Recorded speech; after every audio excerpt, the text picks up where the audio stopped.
I still get bummed about it.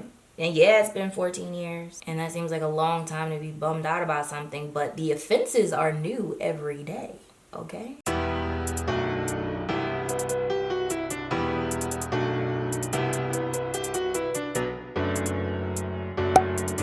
Hey Wonderfros, welcome back to my channel. My name is Ebony, and if you are new here, then welcome to my corner of the YouTube universe, and if you're old here, then hey guys, welcome back. So today, you know, strip down, chill, chit chat. I'm just gonna be talking with y'all like usual. Nothing fancy, nothing crazy. And I hope all of this is like a linear train of thought because I don't have things written down. I'm gonna just be talking in my feelings today, okay? I don't have a whole bunch of new makeup, but all the details will be down below in the description box like always. And y'all, this is my first official week back from Aruba, and I did get darker, okay? So today I'm gonna be trying out this NARS matte velvet skin tint in the color Polynesia. This does have SPF 15, SPF 30, something like that. So this will be like my summer foundation. And whenever I get darker, I get redder. So this is definitely going to be more red. And I also, y'all, got sunburned for the first time in my life. Trash.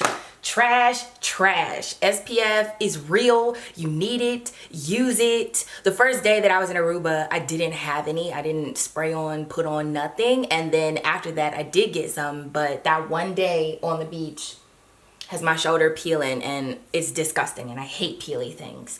Anyway, I'm gonna just be talking. Obviously, you guys saw the title of this video. It is more or less about me and my eye condition because I was feeling some type of way yesterday, right? I just, like I said, was in my own feelings and for the wrong reasons. And you know, when you have an eye condition, when you have any kind of disability, you can get into a downward spiral mentality very quickly. And I think I indulged negative thoughts a little too long, and so I got in a downward spiral. But don't entertain those thoughts, okay? Don't do it. I got my NARS primer here, like usual. So I was watching the show The Office, which is one of my favorite shows on Netflix, okay? And I've seen all 9 seasons, every episode in all 9 seasons twice. If not more than that, because I'll just put on The Office like in the background, just like if I'm doing other things. And one of my favorite parts of the show, and obviously I'm comparing my real life to TV, so don't do this either, but one of my favorite parts of the show was Jim and Pam, okay, 2 main characters that work at the same paper company, The Office, and they end up falling in love, getting married, having kids, and you know, time pass, things move on. The show's great. It's dry humor. If you don't like dry humor, then don't check it out. If you do, then highly recommend if you haven't seen it already because it's a really old show. Anyway, the editing style of the like director and like the team that filmed this show is very raw, I guess you could say. I don't know what it's called.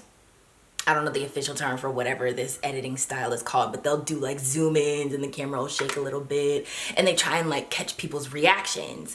And a lot of the show is based off of eye movements and like just like subtleties, which I think is hilarious. I love seeing people's reactions, and you know, the characters on the show, they're crazy, so stuff will happen and they just zoom in on people's reactions and it's like, oh my god, what is happening? So that's why I love the show. But a lot of communication that happened on the show, but specifically between Jim and Pam, was eye contact, right? And that's like the one thing that I can't do.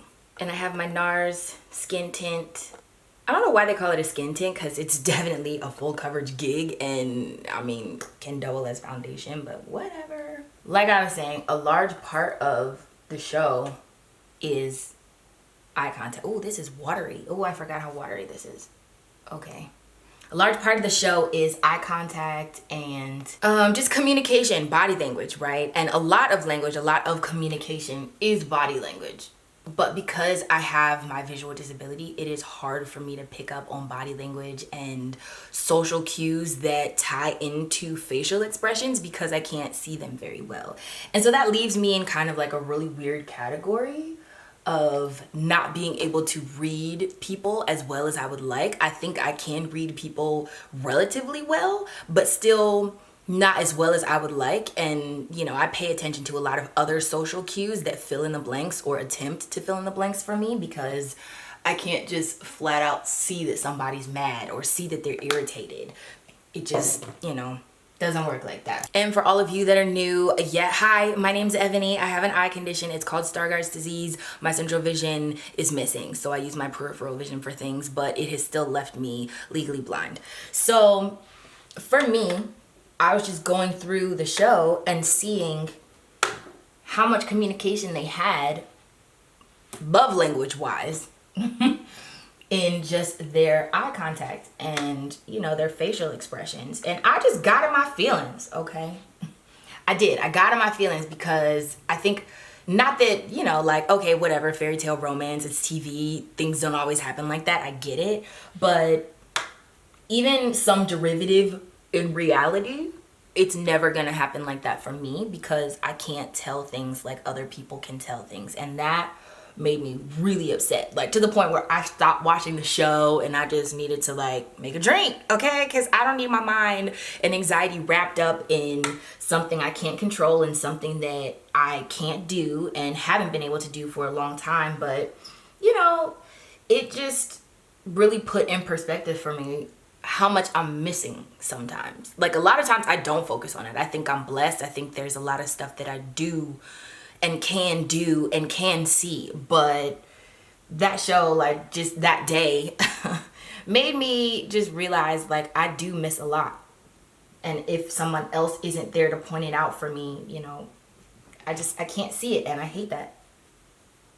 So when it comes to communicating, but specifically communicating with significant others, it's just a barrier that's there that other people don't have to deal with. And mind you, some people are just bad at reading. It doesn't matter. You have all of your vision, you have all of your senses, you have all of your abilities, and you're just bad at reading people, period.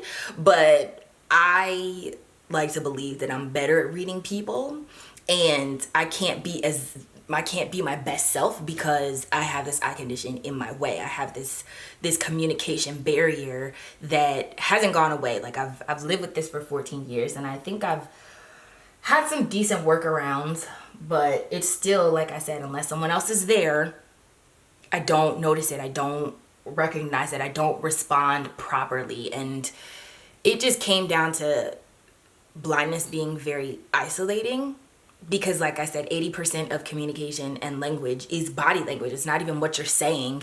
It's how you're coming across, your tone, and like your just facial expressions and your body, literally your body. Like I talk with my hands, like I can see certain things, but I can't see everything. And it just leaves this space. It leaves this void that I hate to bring up, but is still necessary because, like I said, blindness is isolating.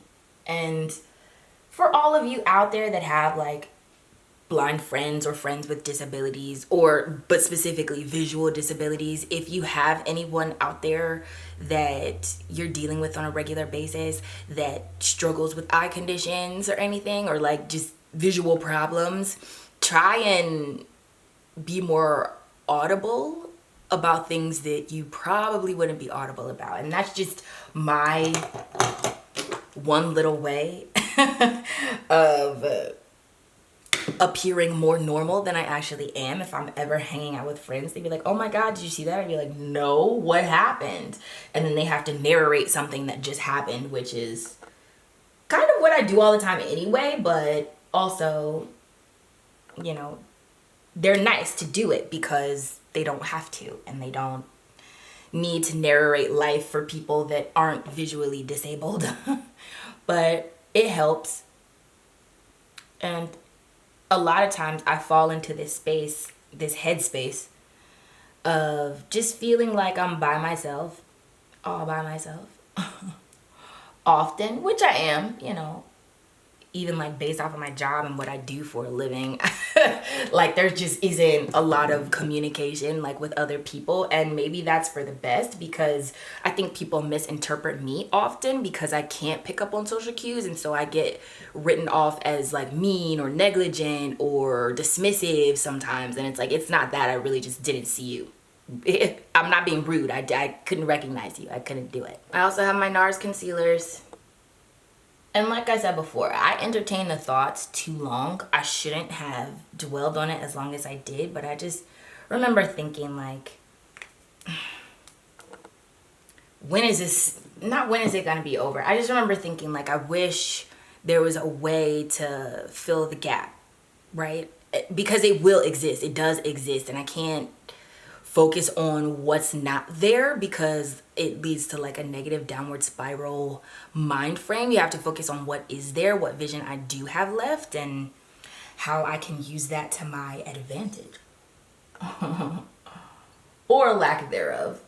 Use it against my disadvantage.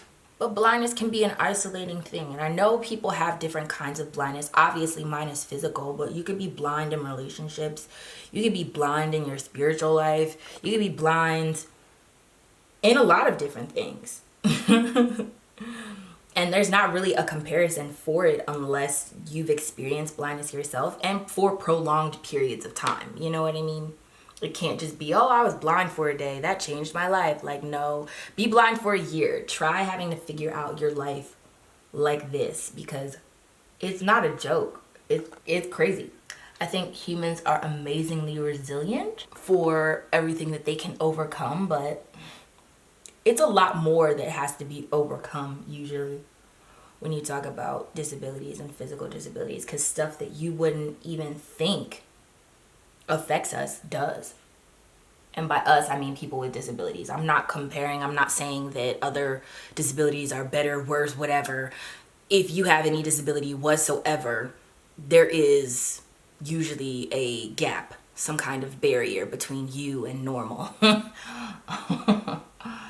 And it affects us in more ways than many. For that reason, I don't mind if people are very expressive, because it just means that I can tell. And like, I typically hang around more expressive people, but also people that are like me, somewhat animated and, you know, talk with their hands and are very loud, not just with their voices, but with their body language, because it just helps me out. But I try and think on all the things that I can do, because I know, like I said, there's a lot that I won't be able to tell.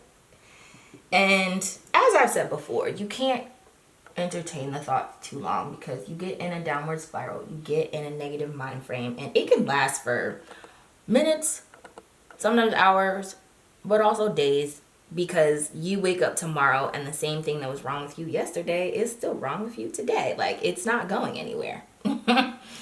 You can, you know, say that it's soul surgery that's going on, but it's still an isolating experience to have to live through and try and work around. And that's why I was in my feelings yesterday, because I felt like, for once, I don't want to have to work around some gap or some communication. And I know everybody's got something, okay? Everybody's got something. This is my thing. It might be more out loud and obvious than other people's, but this is my thing. And I deal with it, but some days are just trash. Okay, I don't want to be me. I don't want to be myself. I don't want to have to deal with this. I don't want to have to go through this. I don't want to have to wake up today and still be stuck in a body that doesn't work for me. It works against me, and I still have to constantly go the extra mile just to do something normal. Freaking normal. Like, see if somebody's smiling. I'll look at you like this and like still try and like search out what the facial expressions are before they disappear off of your face. I just would like to have that luxury, and it's not even a luxury. It's just a normalcy, and I don't have that. Every day of my life, I don't have it. So I guess this is just like a vent. I don't even know the point here. I like to be inspirational a lot of times, but sometimes it's not inspirational, okay? It's me by myself in my little Stargard's bubble, and it sucks a lot. But you can't stay down too long. I don't like to stay down too long anyway, because it affects your mood for the long run. And you know, stress and issues and problems, all of that stuff will kill you if you let it. Okay, if you let that stuff sit and fester in your mind, in your spirit, in your soul, like, don't let your conditions determine your emotions too much. It can affect you, yes, it can affect you negatively, yes, but being like that for years and years, that's how you end up with a whole bunch of autoimmune problems and issues. Some of them are genetic, some of them are, you know, circumstantial. Obviously the food we eat is crap and you can try and do better there, but stress is a huge killer, silent killer, and people don't like to talk about what's stressing them out. So I guess that's what I'm doing here in this video. I'm talking about what is stressing me out. At least yesterday when I was watching The Office. It's cool too that I can watch it. Like I said, I know I'm blessed. I still have a lot of vision left, but it's cool that I can watch it and recognize that I'm missing something also, instead of just missing it altogether and not being able to even see that there's a gap. It's like, no, well, I think I'm always in this constant race of trying to be normal, of trying to get back to normal, because I wasn't always blind. I got diagnosed at 15, and so I remember what it was like being able to see farther than I can see right now, and it just still creates this deficit of communication with me and other people. And while I have my friends and they understand and they know and they don't care because they get it, I've been this way ever since they met me, I still, like, it still ends up being this, like, why do I have to cross this valley today? Why do I have to climb this mountain today just to see normal? Just to be normal, just to chase the normal race. And while I think normal is overrated in many categories, I also think that my chasing a type of normal, this is just me wanting to see. That's a good thing. It's just something I don't have right now, okay? Sister girl. I don't have it. I don't have it.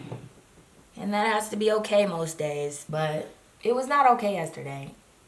And I think I can be down about it sometimes. It's healthy. I don't think anyone is permanently happy with their situation all the time, their disability all the time. That's unrealistic to me. I don't think I would trust anyone that said, oh yeah, I'm perfectly fine, like all the time, sis, bro. Oh, every day. I still get bummed about it. And yeah, it's been 14 years. And that seems like a long time to be bummed out about something. But the offenses are new every day, okay? It's not like you get diagnosed once and, oh, okay, well, it was way back then and everything's fine now. It's like, no. Every day brings a new offense. Every day is something else I got to fight. Another mountain I got to climb.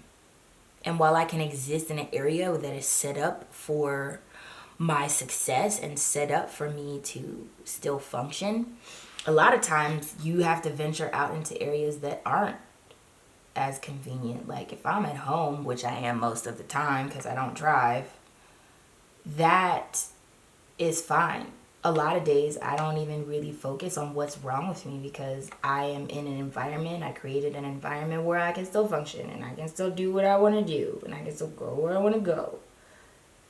But there are those days. It's just one of them days. And also the looming idea of knowing that it's not gonna get better. Like, it's been 14 years. Another 14, shall we? Like, that sounds depressing. So I can't, don't focus on it. Don't focus. See, you see how I can get into my downward spiral? Don't focus on it because it'll just bring you even more emotional pain. And the thing is, you're inflicting it on yourself, okay? Ain't nobody here, ain't nobody like making fun of me. Like, it's me wishing that I was something I'm not and watching The Office and thinking, oh, if I could just make eye contact with people, life would be better. And like I said, there's always something. It might be better in one area, but it's gonna go down somewhere else. That also kind of irritates me. Like, why does it gotta go down somewhere else though?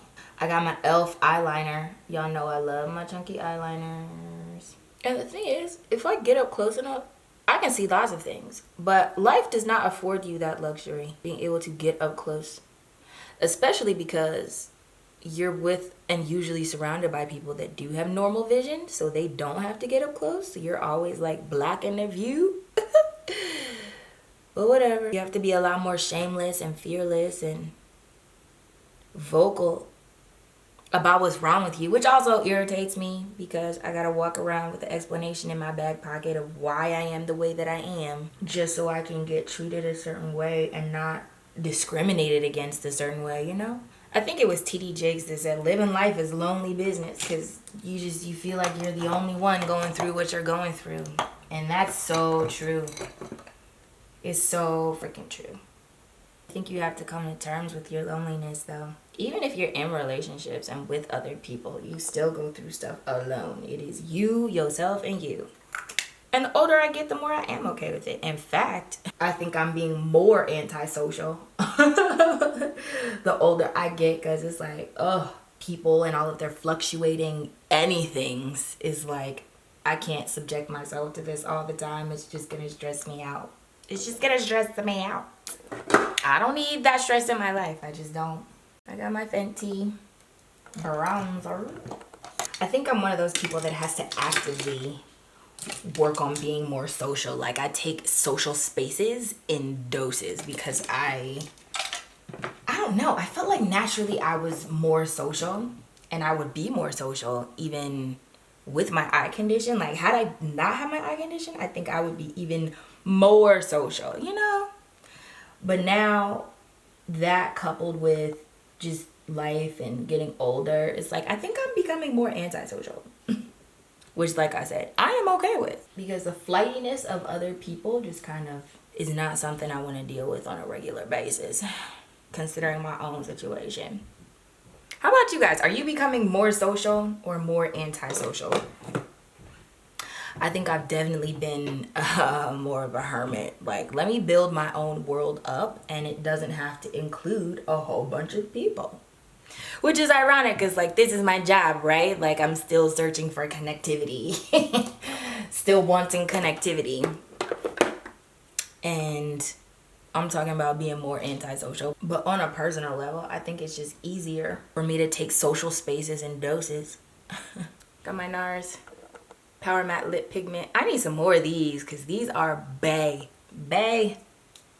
This one is called Done It Again. You guys ask about this one a lot. It's a chocolate brown color. But what do you guys do to encourage yourselves out of having one of those days? Because everybody has them.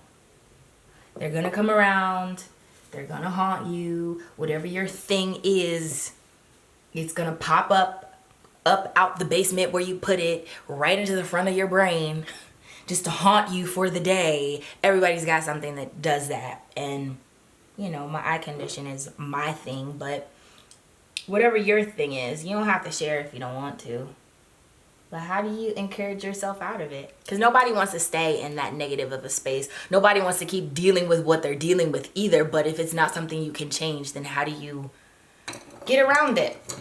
And I've shared some of my tricks with you guys before of what I do. But these days happen, they do. And you gotta keep going anyway. Obviously, y'all can see I'm getting ready to film another video. Don't stay down too long, girl. Guy, you were not meant to stay down. Honestly, no one is meant to stay down. So my new thing is this Pat McGrath mascara. Fetish Eyes mascara. And I saw Jackie Aina use this, and I was shook. So I had to order me some. And y'all, this mascara is not cheap. But neither is my other mascara. I will spend a pretty penny on mascaras because y'all know, I think I've shared on this channel before, my eyelashes fell out when I first started using mascara. And it scared the hell out of me. And I didn't wear mascara for like 12 years because I just knew I was allergic to mascara and something was gonna make my eyelashes fall out. But then I started and now I love it. You know what? I was skeptical at first, but I really like this. Not all mascaras are created equal, okay? I know some people probably think it doesn't matter, but it totally does. But I like this, you guys. I didn't put any on my bottom. That'll be for another day. Another makeup look, but I like it. Anyway, this is the final look. Okay, because I have to go unravel these on my other camera in the bathroom and then film the tutorial on this hair. But final look makeup wise, this is what we're working with. Like I said, all details will be down below, but leave down below, what do you do to get yourself out of the funk, okay? Because it comes back up.